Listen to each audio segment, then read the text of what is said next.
In this video, I will explain how you can update the Intel drivers automatically.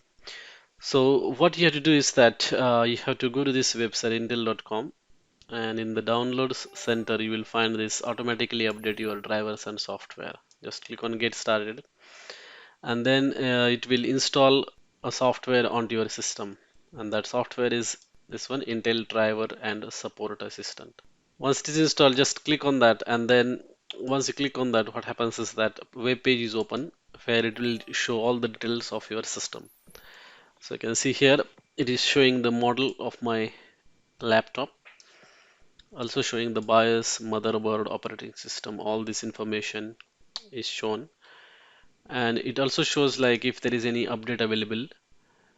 Right now there is no supported driver or software updates are available for the system. So that means my system is up to date. All the drivers are up to date. But if it is not up to date, then it will give the link to download those drivers, and then you can install them. And down here it is showing the devices and the drivers.